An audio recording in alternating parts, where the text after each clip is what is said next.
Hi everyone, thank you for joining. I'm Mary-Rose Delauzun. I'm Head of Alumni Engagement at the Sutton Trust, which is an education and social mobility charity.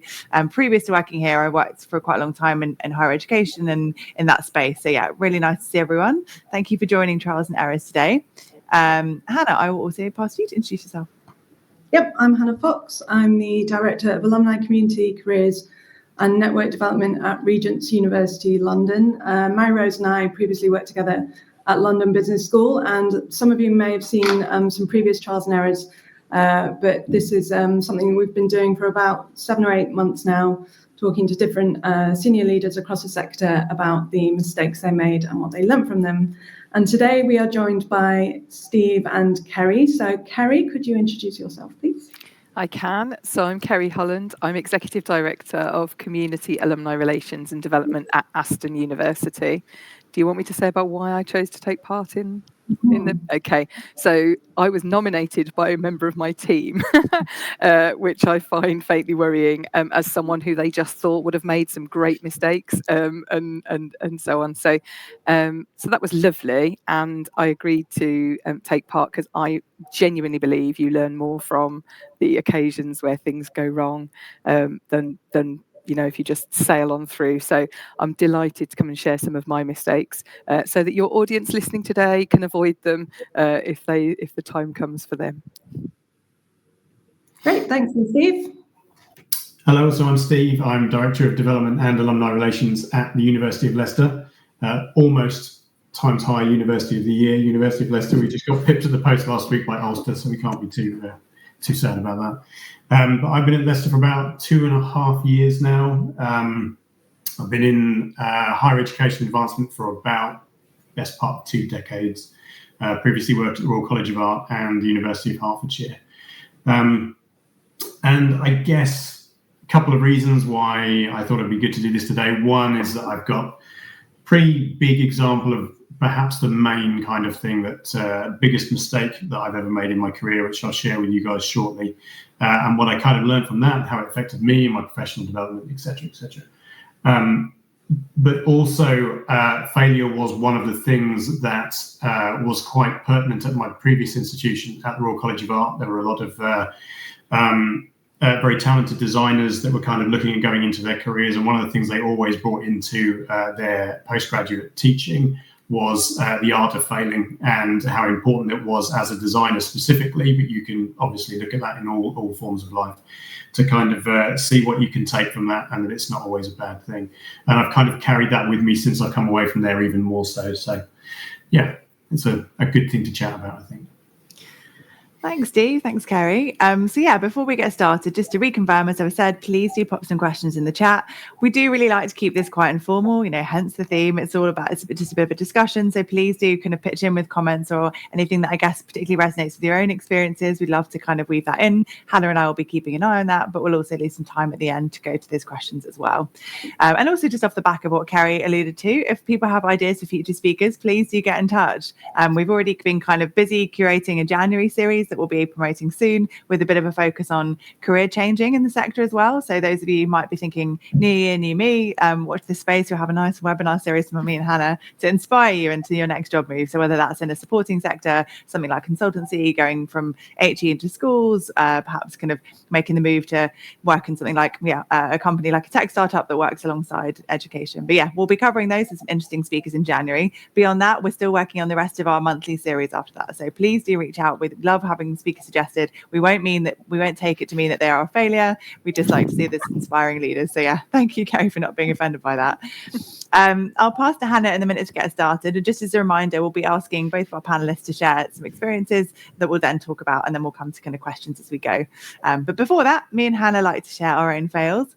I think it's really clear my fail today might be being underprepared, which I think is coming across at the beginning of this webinar. But other than that, I would say on a very granular, minor failure, but I think people must do this all the time, so hopefully I'm not the only one. I'm failing to put some annual leave that I booked into my work diary and then filled up with meetings, and then I only realised the other day I had a whole day of meetings I had to then move because I was going on leave. So I had to do lots of apologising and kind of, calendar creeping to move things around. So yeah, even now it still happens. But yeah, thank you to anyone listening that might have moved a meeting with me. It's much appreciated. Hannah, pass to you. So my fail happened yesterday, so it's a nice fresh fail in that we had an event with a small group of students, and with all of these events we think, should we book a photographer, should we not? And we all said, oh, it's a bit intrusive, it's such a small event with a really key partner, we didn't want a photographer there. And somebody said, we'll just use an iPhone. And I said, oh no, I've been doing a photography course and I don't think we should use an iPhone. I tell you what, I'll bring my camera, seeing as I've done a photography course, I'll bring my camera and I'll take photos. And they said, no, an iPhone's fine. I said, no, I'll bring my camera. And then I forgot my camera and they did not bring their iPhone. So we had to use my very rubbish Google phone. So that'll teach me for being smug about thinking I know it all about photography. So that was my fail. And now we're going to pass to Kerrie for a bit more of an in-depth fail from your career. So, yeah, over to you. Thank you very much, Hannah. And I like the idea of a fresh fail. So the mistakes I'm going to talk about today are actually from 7 years ago. So maybe they're a stale fail, but you could be the judge of that. I like to think of them as being timeless fails that will be relevant whenever and wherever. So I'm going to talk about some of the mistakes that I made in career transition. And I'll be talking about when I moved from University of Birmingham to Aston University 7 years ago, back in January 2018, when I was just a fresh-faced young Holland, moving into my first leadership role. So I'd been born and raised at the University of Birmingham and moved up from sort of alumni volunteer manager to head of engagement. So this was my first move into a senior role where people will be looking at me, I suppose, from day one. And I was managing and leading people as well. It's particularly pertinent to me because I am actually preparing for my next career move at the moment. So I'll be moving to LSE to head up their alumni engagement and individual giving from later in the spring. So I'm reflecting on some of those things. I wanted to mention that here as a shameless plug because my role here at Aston will be advertised soon, and it is the most amazing place to work and with a really fantastic team. So if you might be interested in being the next me, please do reach out, find me on LinkedIn, and I can tell you a bit more about the role. Anyway, so when I moved, I was moving from a big Russell Group university to a smaller 1966 university. So Aston falls into that space where we're neither a post-92 nor Russell Group. We're dual intensive, so research is important to us, but so is teaching. And I think this sort of sums up really. I think I moved with probably a degree of arrogance. I would say not on purpose. I was really excited about coming to Aston and what we would be able to do for alumni here at an institution that is so student focused. So I was really excited about the move, but probably was coming from a much bigger team to a smaller team. And I think I came with all kinds of preconceptions. So there were a couple of mistakes that I made straight away. I'll outline them and then perhaps we can chat about some of them in more detail. I know one of my mistakes resonated with everybody here, so they've all met somebody like me. So I'll save that one till the end. But I think I came with preconceptions, and one of my teams got a really lovely phrase about coming with your cup empty rather than your cup full. So if you come with your cup empty, you're coming ready to learn, right? I love that. I totally came with an overflowing cup, and that's my kind of mistake number one, really, and something that I've reflected on a lot since then as I've progressed within Aston, and as obviously I prepare to move into a new role. So my first mistake, coming with my cup full, and what that meant was I had already decided, really. I thought that Aston University should be doing with and for its alumni, and of course I was completely wrong. I assumed that alumni would be well used to being asked for money, for example, would perhaps be a bit jaded, that would be their experience. And actually what I found was a group of people who said, you should be asking us to do more. You're not in touch with us enough. You're not talking to us enough. We love this place. Aston transformed us. It's somewhere we really want to give back to with our time, with our financial support if we can. So first things first, I sort of came with a program designed to warm people up. But what I found was a very warm group of people. And my programme instead should have been focused on listening to them and then working within the institution to use our resources really well, really wisely, to capitalise on that warm audience already. So I've got tons of things like that. One example was we did a really cool event for new grads called like actually appropriately Burgers, Shakes and My Mistakes, and we did it in a burger bar, and we had young alumni talking about mistakes they'd made early in their career. So it was designed for students or final year students and brand new grads, and to be a kind of non-intimidating event, and so on.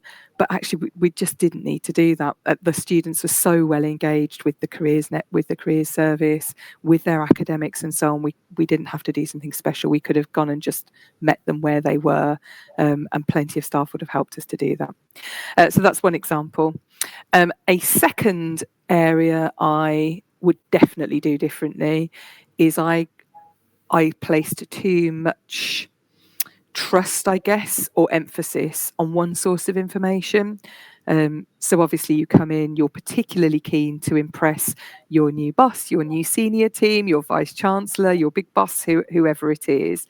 And I sort of spent lots of time listening to those people about what they thought needed to be done, and then kind of went at that without checking that information for myself, I suppose, and without taking that 360 view. So that's something that I will definitely do differently going forward, because actually they didn't have the granular understanding of what was going on within the team, for example, of, you know, how they knew what they thought about people or their programs or their activities, but that in some cases was not based on a real understanding of why a particular activity was taking place, why particular teams or individuals behaved the way they did, and so on. So again, definitely what I'm taking forward with me is to, yes, absolutely, you listen to your boss and your big boss and your board of governors, whoever it is. They're really important stakeholders, but they are not your only stakeholders, and it's important to get that full picture. So that's my second one. And then my final mistake, which is the one that resonated so much with everybody, is I was a royal pain mentioning my former place of work. So I am so embarrassed now thinking about the number of times I started conversations with at the University of Birmingham, and to the point where in the end they made me pay £1 to our forward fund to support students every time I started a sentence, well, mentioned the University of Birmingham, which cost me about £200. So you know, and that's when I was learning about it. So you can only imagine what it was like before they implemented the fund.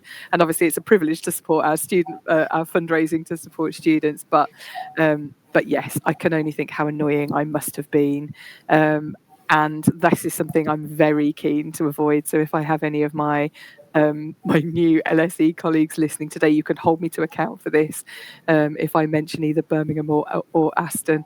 And again, I think I was excited, you know, and you want people to be bringing great ideas and enthusiasm and so on. I understand. I'm going to be a bit kind to myself. But again, it probably harks back to I'd come with my cup full, not with my cup empty. And so I just assumed that everything I'd done before would be the most relevant examples and so on. So I would like to say thank you to the team who endured me through that annoying period of time. And yes, definitely something I'll try to avoid going forward. Thank you so much for sharing that, Kerrie. And I think it's so relatable. I mean, most of us have either worked closely with someone that's done that or been that person. So no judgment from us at all. And I think, you know, the Student Fund obviously benefited from your behaviour there.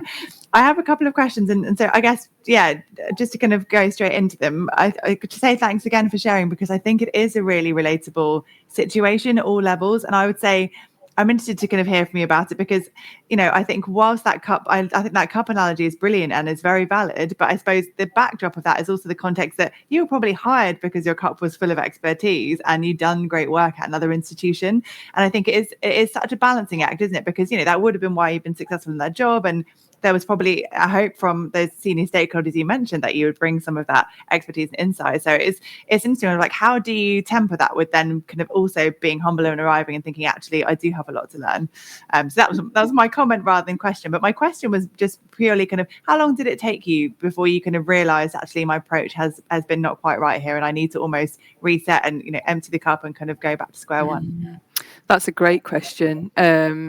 If I'm completely honest, I would say it probably took me my first year to fully reflect and understand sort of where I was and what I was, you know, how I could have done things better, I suppose, and how I needed to behave in a better way. And I guess, you know, that does make me sound like I was very annoying for a year. I was doing good work in that time as well. I know that too, but you know, it's great. It's just great to reflect, isn't it? And obviously I'm especially doing that now. So I would say fully probably 12 months. I think for me as well, there was something about it was that first senior move. And I'll be interested to see what Steve thinks about this, because obviously in our roles, we're not just paid for what we personally deliver. We're paid for how we lead, how we build relationships across the organisation, how we set the strategic direction. So I think, again, as well as transitioning from one institution to another quite different one, I was probably going through that as well and understanding what my role was going to be at Aston. And there were some areas where, you know, we are a smaller team. Everyone has to get involved sometimes. That probably everyone would say that, right? There's always times when we have to support graduations or whatever it is, roll up our sleeves. But I think I was probably also transitioning into that.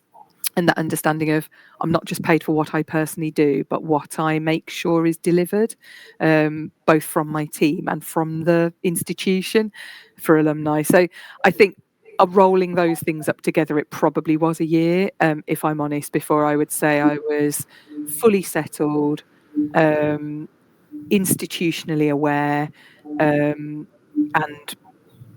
kind of supporting and enabling the team, and obviously they needed to get used to me and I needed to get used to them as well. So yes, it's not I don't think it's a quick thing, and you know, I know loads of people hate the word journey. We're all on a bit of a journey, and then every so often you go through this whole new door that accelerates things, and that was it.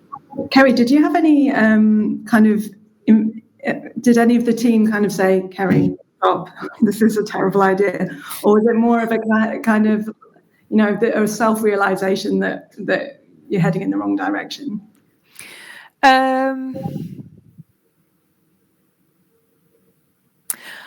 I would say, that's a really good question now, and because obviously it is quite a while ago.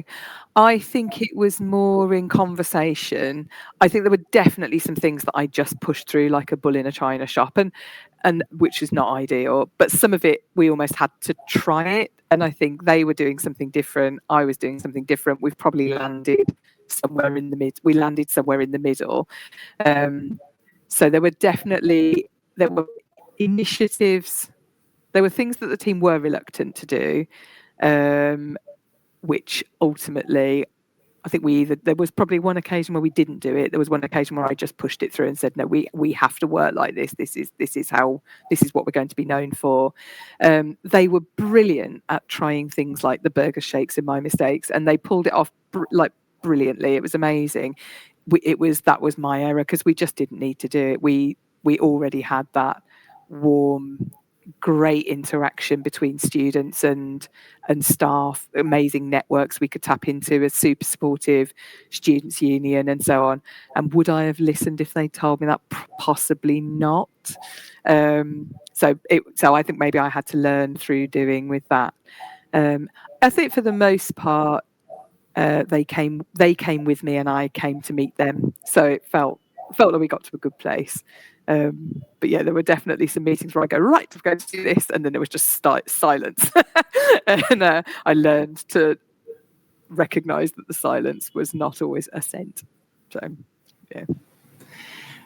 Steve, I'd love to hear if you've got any comments on this, so I'll come to you in a second. But just again, off the back of something you touched on before, Kerrie, how much do you think, you mentioned that you've been at Birmingham for a long time and then at Aston, like, do you think that now you're going to your third big role, that it is easy to do that once you've moved a bit more? Do you think it's something that happens more to people that maybe have been in one place for a long time, or do you think it's something we can all fall kind of casualty to? Like, what is your take on it from that, long kind of tenure in a place? Do you think you're more at risk of it there, or? Again, another great question. So I think it's, you can reflect while you're in a role, but I think sometimes you have to look at something through the lens of something else. And again, this is really interesting for me because moving to my new role was a really difficult decision. So I love Aston. I've got great relationships here. I'm really fortunate. The Vice Chancellor is super committed to alumni engagement, which is not always the case, as well as fundraising. I've taken on the sort of community and region engagement side this year. I've been really well looked after, and given lots of opportunities to be challenged. So it was a difficult decision. Honestly, if it hadn't been a role like this, I wouldn't have done that, because I've got plenty of sort of challenge and excitement here, but LSE is something special, and I think the role will be very exciting and give me some different things. It's a bit scary, but I think it should be. And again, I could feel myself in need of that. So to come back to your question, different things are right for different people. I have learned the most by making moves, definitely. And I haven't made a lot of moves. I am somebody who it's not an on-purpose pattern, but I've been at each of my employers for 6 to 8 years. I've done 2 to 3 different roles in that time. I think that's what I like to commit to somewhere and grow within it, but then move. A very wise friend of mine, Sandra, who's at the University of Bristol, said to me whenever she'd made a senior move, she always thought it always felt like a mistake for the first 6 weeks, like, what have I done here? And it always turned out to be the right thing to do. And I've shared that with quite a lot of people, because I think, you are very, when you know how everything works and you've settled somewhere, it is faintly terrifying to move where you've got to prove yourself again, build your credibility, you've got to get your team around you, you've got to figure out where your place is in the leadership team, what the contribution is that you're going to make. So of course it should be scary, otherwise why would you be making the move? But yeah, so for me, it's the right thing. I feel that I think you should leave when you feel like you've done really good work, and you should always leave a team that's going to go and flourish without you as well. And I think that will happen at Aston. But yeah, I'm definitely ready to take that next step, and I know how much I'm going to learn from doing so, but also from reflecting on this last 7 years at Aston and thinking about who I was when I joined and who I am now I'm leaving. So for me, I do think it's good to, but people can find that challenge from taking on new projects in their role, or it's a common opportunity, all of those different things. They can find it outside of work as well. I'm a big believer in kind of looking at trustee roles, volunteer work, school governor, all of those kind of things that help you develop as a person and get those opportunities to test yourself out in new post and think about what you bring. Steve, have you been at my previous institution, or have you been annoyed by somebody who has been, or have you been both of those people? I have been both of those people, 100%. I have so many thoughts with everything that Kerrie's saying, because I can relate to all sorts of them, and I think you're absolutely right. I mean, first off the bat, the main thing I did when I came to the University of Leicester was I'd spent the last 7 years referring to the institution as the college, because I'd come from the Royal College of Art. So every single time I started to talk about the institution, I went, well, the college needs to do this. And it did get to the point where a colleague of mine said, we're going to have to get out a swear jar for every time you say the college. It didn't happen in the end, so I didn't. I end up as out of pocket as Kerrie. But no, it is when you move into a new role, full stop. It is a balancing act massively, and you're absolutely right. If you move into a role in a leadership position, particularly if you don't have a lot of leadership experience before, it's a total three-hander. You've got your own knowledge and your own skills and experience you bring into it. You've got your institutional knowledge and you've got your team knowledge. And when you come into a role like that, you've only got number one. You've only got your own knowledge because you have no idea how the team are going to be. You will have looked at the structure. You'll have looked at the structure of your old institution and your new one, and you'll have gone, oh, yes, it's like we've got the same roles. Of course it's not. Completely different institution, completely different personalities, different sorts of experiences. So when you come into a role like that, it's very, very hard. And I don't think we would be human if we came in and had that and gauged it absolutely right every single time. And it does take at least a year in any role, let alone a leadership role, to see a full cycle, particularly in HE, I think, because you've got to go through the full, from the beginning of the academic year through to graduation, everything in between, and everyone will do it differently. But I can completely relate to everything you were saying, Kerrie, and my similarly, I've stayed at institutions quite a long time. I think in what we do, particularly in advancement, it's quite often that the academic year goes by so fast and you kind of learn so much from that you blink and you've been through a few years and you've gone, my God, how did I even get here? And so when you kind of start your role, particularly if you're moving roles, you've built up such a lot of knowledge and then you go somewhere else and you have to start again, absolutely from scratch. You might think you've got tons of experience. And I spent nearly 10 years at the University of Hertfordshire, where I'd started in a donor relations assistant role and I'd moved up to leading the team over those 10 years through pretty much every single role within the team. And that I thought had given me a huge kind of, experience, kind of armory that I could take straight into my new role. And when I went to the RCA, it was postgraduate only, and it was a specialist art institution. So everything I'd learned about alumni relations at undergraduate level and multidisciplinary and 25,000 students, you then go into a essentially college that has only got 2,000 students with very specific subjects, and they've only gone in there as postgraduates. So some of them had been in industry for years and then come back into education. And a whole different experience, massively different. So every single thing that I'd built and learned about alumni relations at Hertfordshire was utterly irrelevant. I had to start all over again and build up that kind of knowledge again through talking to alumni and understanding what their role had become and what their role in how they wanted to interact with the university was, what they wanted from us. So yeah, a huge, huge thing to have to start from scratch all over again. But that's essentially how we build that, I guess, and build those experiences and move on. Definitely. I absolutely love, thank you both for sharing that. And Kerrie, I love that comment from someone in Bristol around like everything seems like a mistake at the start. I think, I have moved jobs quite a bit. I think Hannah and I have that in common.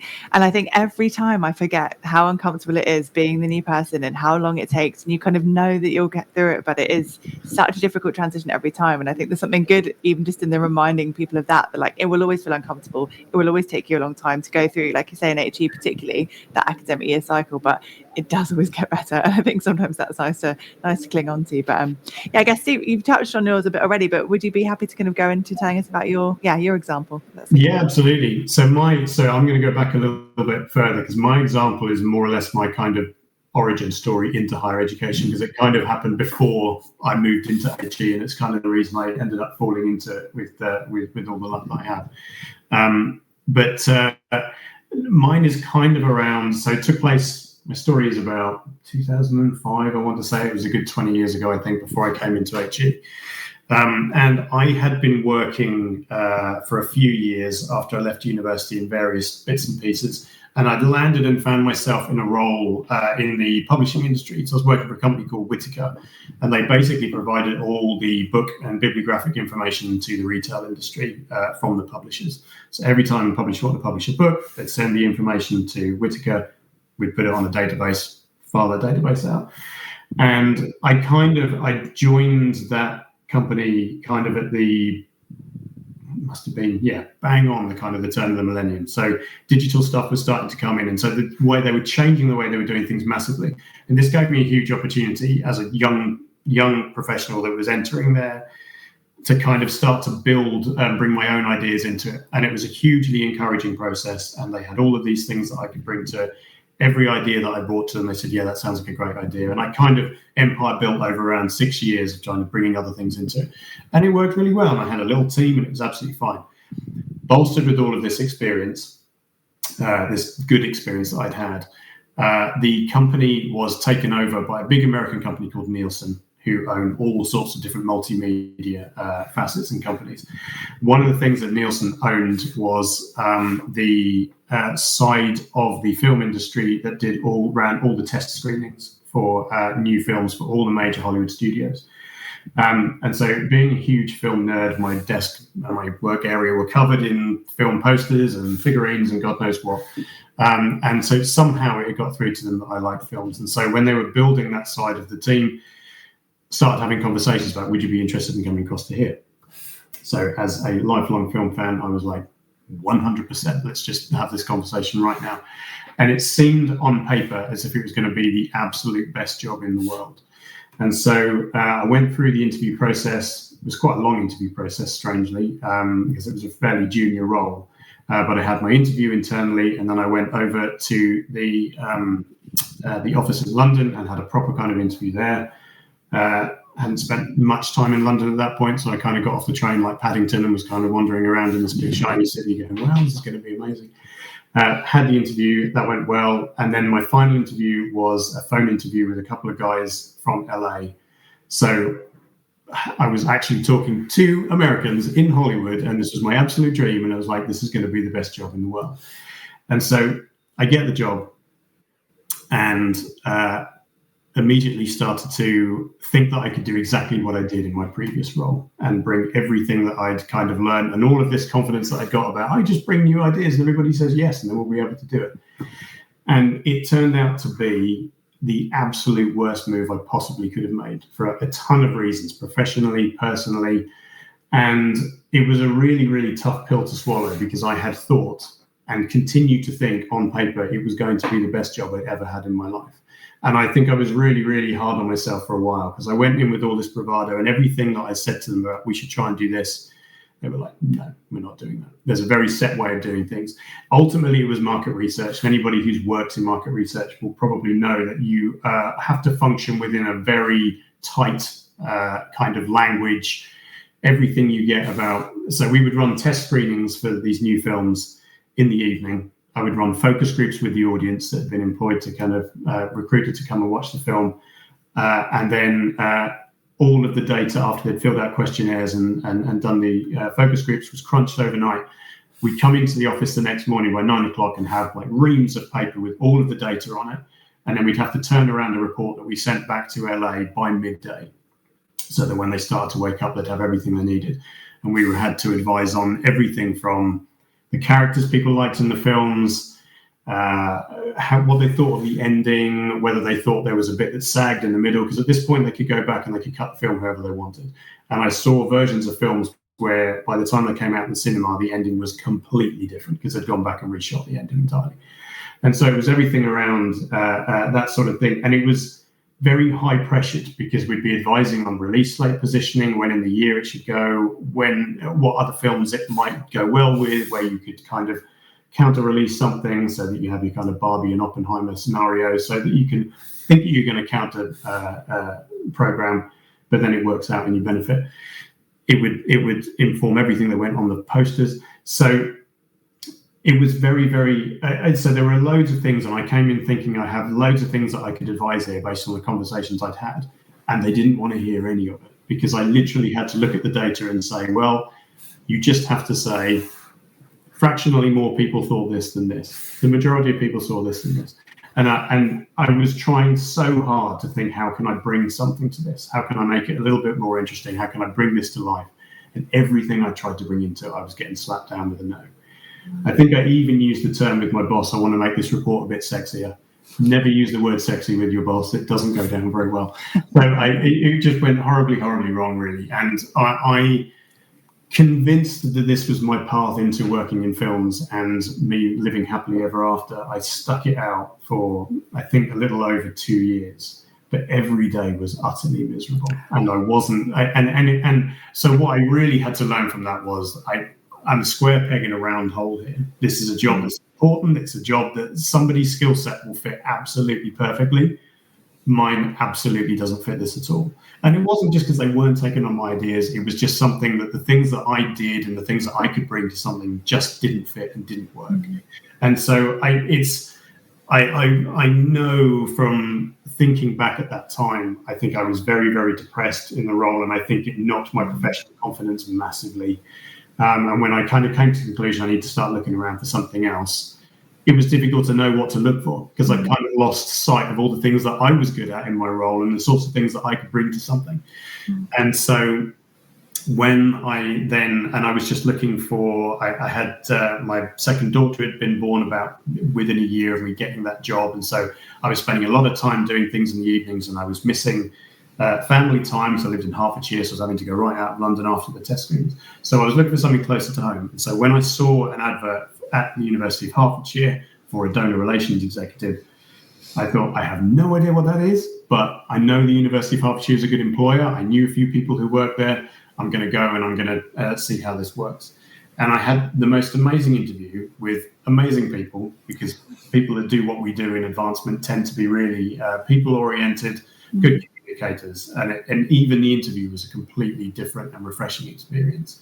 And then so getting that role and starting at the University of Hertfordshire meant that I could start to build up my professional confidence again and realize that there were things I was bringing to it. And I was back in an environment where ideas and creativity was embraced and encouraged, and I could bring loads of things into it. And I kind of moved over into the communication side of things and ran the alumni program for quite a while and doing all sorts of stuff there.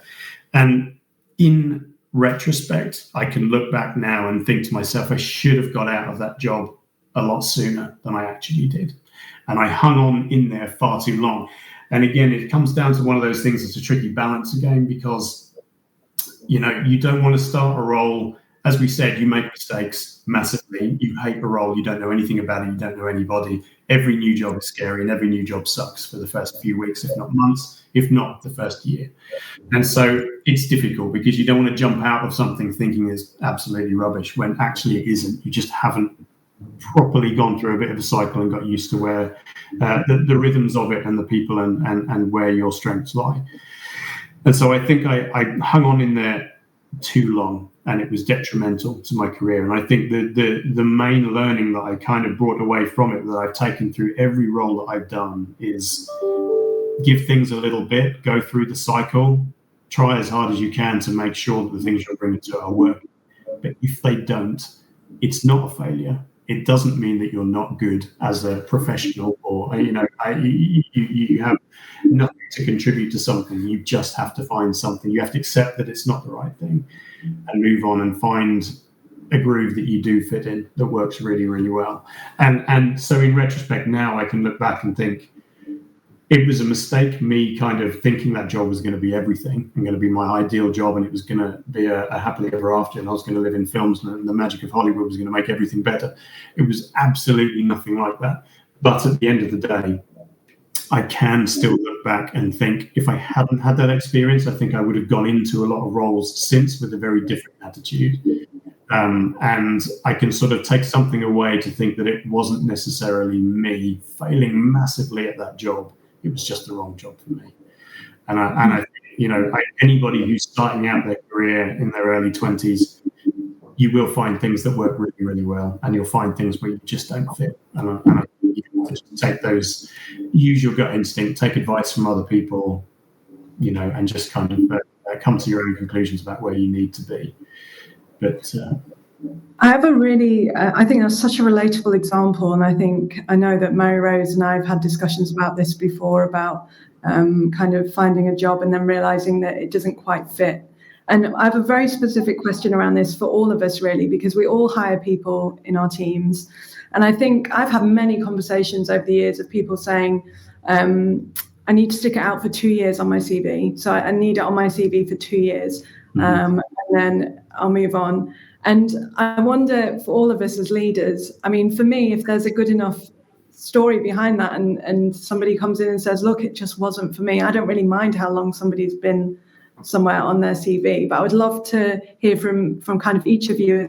Do you think there is a hard and fast 2-year rule? Because I've heard it so many times, and I think people must just put themselves through so much unhappiness to reach that 2-year point. Yeah.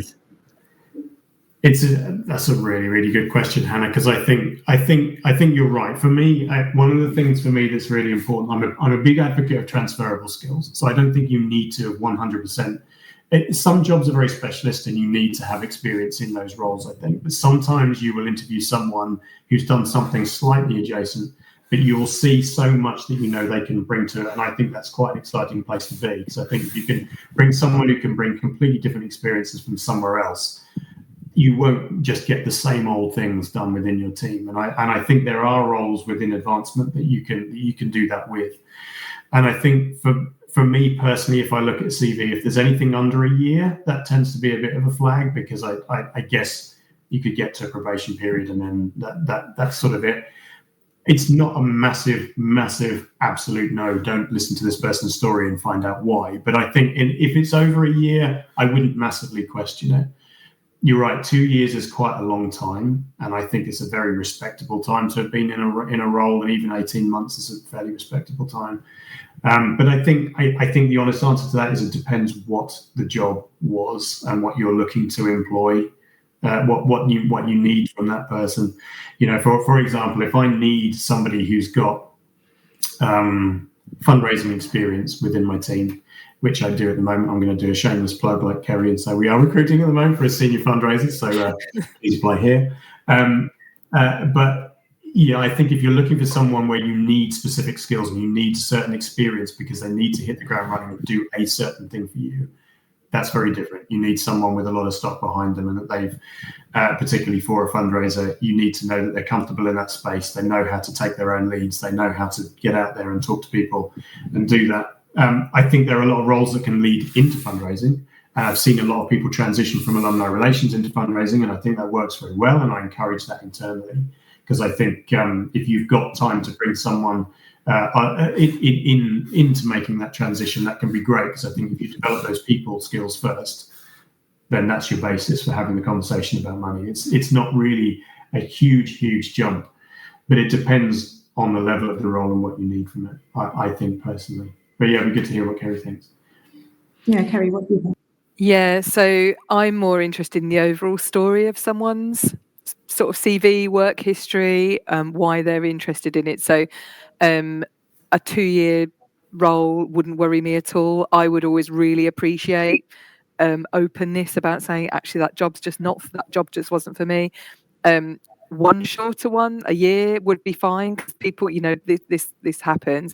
What I would be kind of asking questions about is if it's repeatedly kind of 18 months, 2 years, 18 months. Yeah. Because honestly, in fundraising, I think that's how long it takes to get found out. Because you know, you're kind of building your relationships, you've got your targets, you come on in and so on. But I think I've definitely come across some examples where people just move on every 18 months, 2 years. And I kind of think if you're a fundraiser or a relationship manager, you can't, to really get the value from those relationships, if that's truly what you want to do with your career, you have to be there for longer than 18 months, right? Because it's an average 18 months from first meeting to ask that comes in.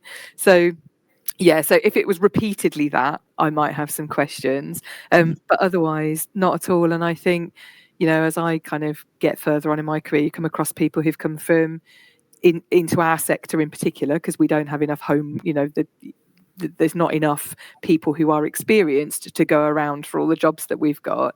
So we have to think laterally about skills and so on. And we've recently, our most recent fundraising hires has been someone who's come from the kind of policy area, so policy, government relations, and a teacher who has made the most incredible start as a Trusts and Foundations fundraiser. So amazing writer, you know, English teacher, just incredible. So that's been brilliant for us, and we're seeing them fly. So I'm less, really open-minded about it, actually, but I definitely wouldn't mind someone saying, you know, I just made a mistake taking that role, if the rest of their CV doesn't just say that, you know, every role I've taken has been a mistake. Yeah, absolutely. Yeah, at some point the problem has to be you, right? But no, and you know, we're grown-ups, right? We know that that it's not always possible to tell from the outside what a job's really going to be like, and I think, Steve, it was like, you know, well done for sticking that out for 2 years, but how brave to walk away, and, you know, look what you knew about yourself after that, and sharing that story with other people as well, I think is going to be really helpful for them to sort of go, actually, this is making me really unhappy. I don't have to do this, and there will be life on the other side, and there'll be jobs I can enjoy again, and so on. So, you know, I think I really liked that you shared that example. I think it's important for people to hear that, you know, your career is 40 years. There's going to be times when it's amazing, and times when it's a challenge, and times where something you thought was going to happen doesn't work out like it did, and so on.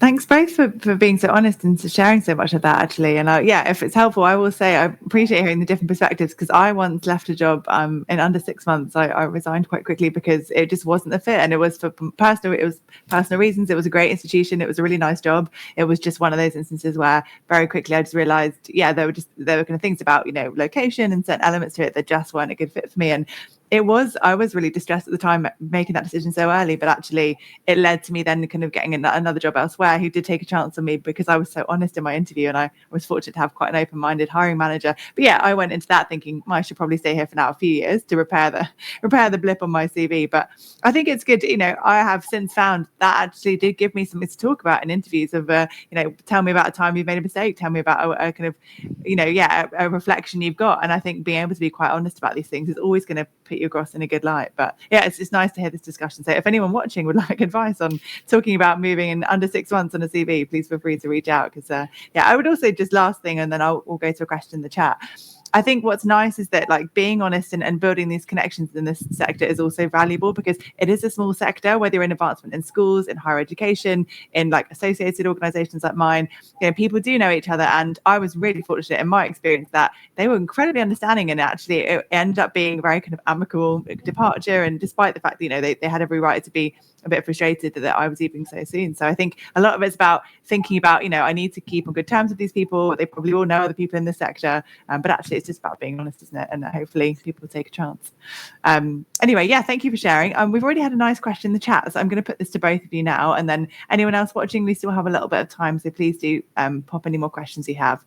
So Helena has asked, thank you. I said, thank you for being so open and generous with your experiences. Following on from what Steve mentioned, she'd love to hear from both of you on the benefits and disadvantages of coming into a leadership role, such as like the head of a team, fresh, where you haven't previously worked within that team, but also the other way around. So thinking about moving into leadership when you've actually worked your way up.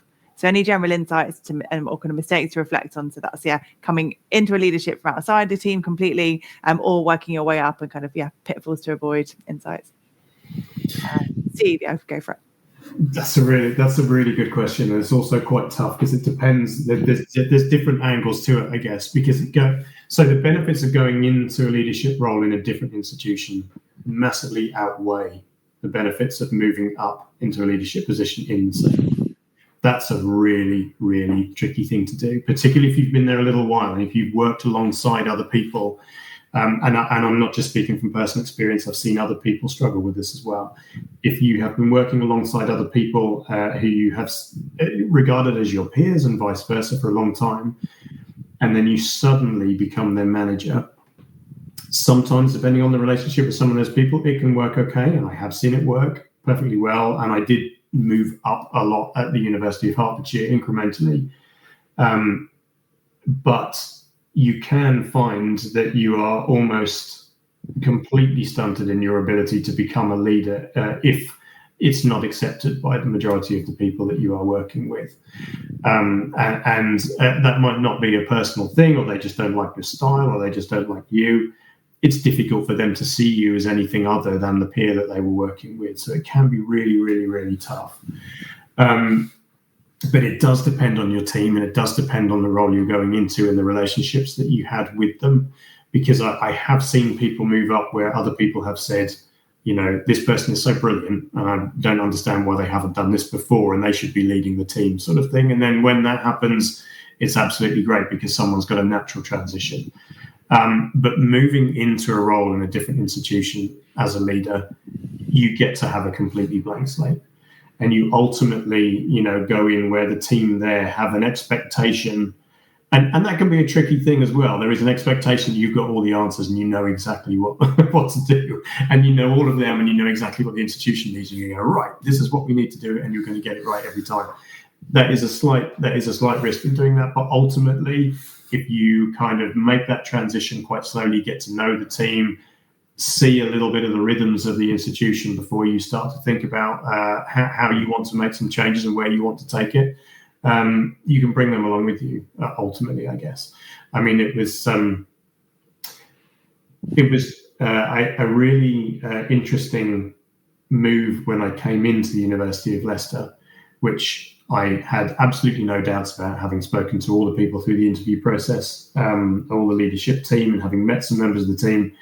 I had no doubts that it was where I wanted to be, and there were some great things that we could do together. But the interesting thing about that situation is that I came in to the role when there hadn't been a director in the role for 2 years, because the previous director had left just before COVID, and then there hadn't been a director recruited through COVID. So it was a really interesting situation, because the team had done a really great job of kind of having a senior leader overseeing them, but then kind of almost managing it on a bit of a democratic kind of level where they'd all got involved in what they needed to do. And I think they've done a fantastic job of that, but it's quite difficult for them to then think, where do we then go from here? So they were almost kind of waiting for someone to come in and have the answers, so to speak. And so coming into that situation was really, really interesting, because not only did the team have expectations, I think the leadership team had expectations. I think everybody around advancement had expectations. So it was that was a really unique situation, I think. But one that gave me the opportunity, I think, to kind of see how things had been working, where the strengths were, where the things I felt you could take forward would really benefit, as opposed to coming in and completely taking over from someone who had been doing things in a certain way. I think that perhaps would have been hard and difficult in a different way, to kind of try and change things from somebody else's viewpoint. So it's really interesting. That's a slight aside. I feel slightly off on a tangent, but that was a really interesting move to come in where there hadn't been a leader in that position for 2 years.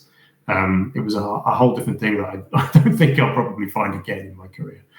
But yeah, good question. Kerrie, have you got any thoughts on that? I mean, obviously we've heard from you around moving into an institution. Yeah, so this was one of my sort of backup mistakes or areas that I wanted to speak about, really, because I was promoted internally. So I came in to lead alumni engagement and operations at Aston and became the director of development alumni relations in 2020, also in COVID, which was a really, I mean, I look back on that now and think how difficult it for everybody, and how difficult to lead the team when, with genuine concerns about people's mental health and your own mental health, and, people are here, there and everywhere, and physical health and all sorts. So I did want to talk about this, because I think some of the mistakes I also made was moving up internally. Exactly what Steve says is, it's really difficult to make time to be the new leader, and to kind of announce yourself and launch yourself in that position. And I definitely could have been more mindful of that.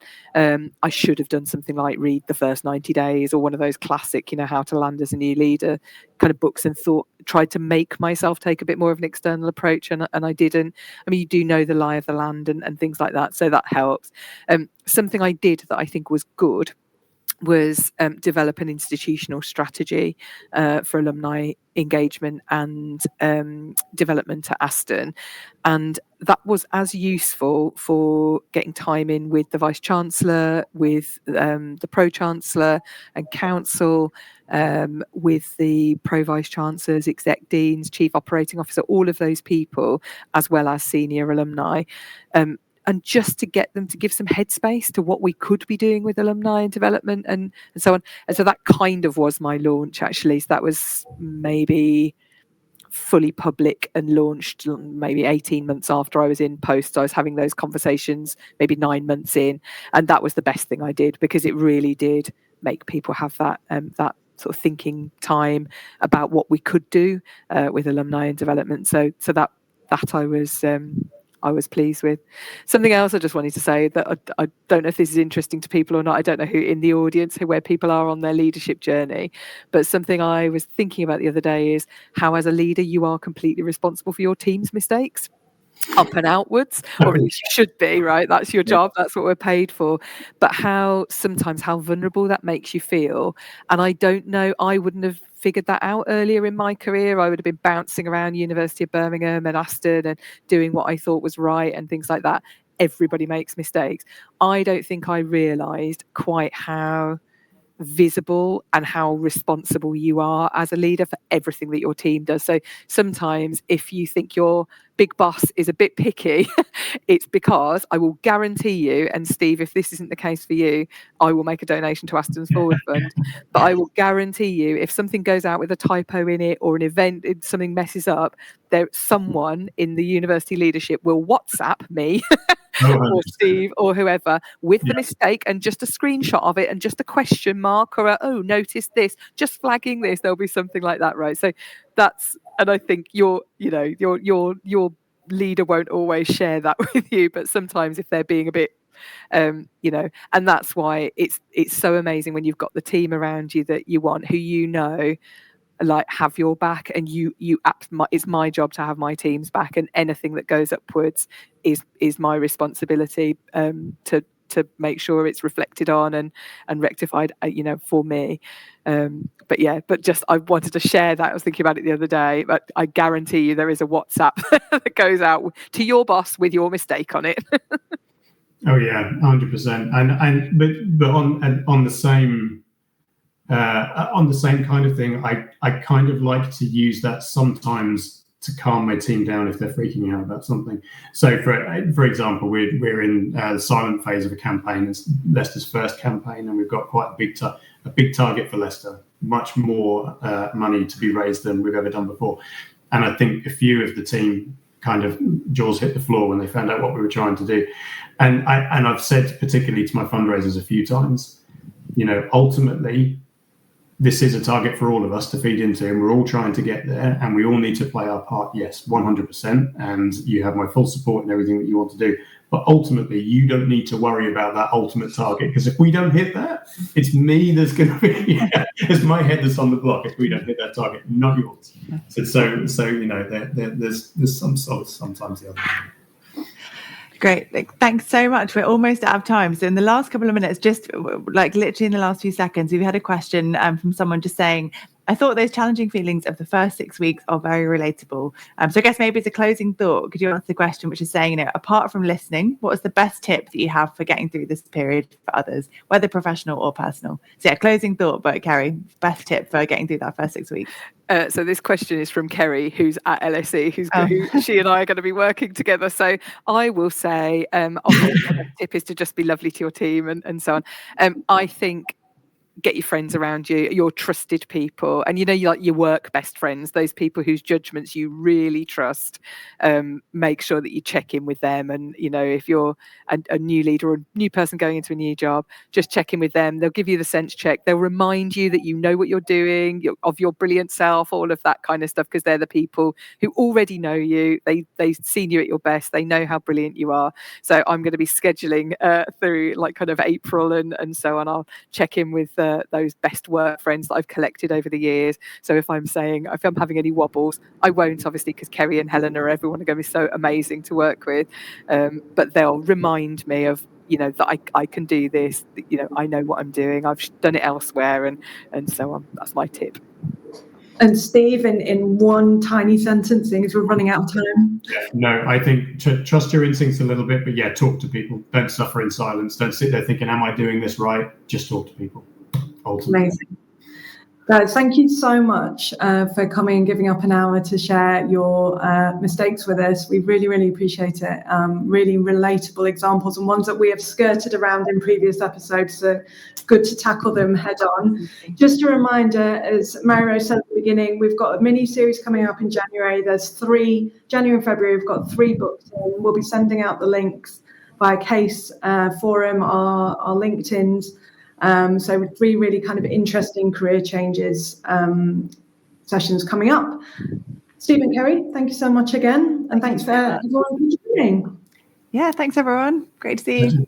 Thank you. Thanks.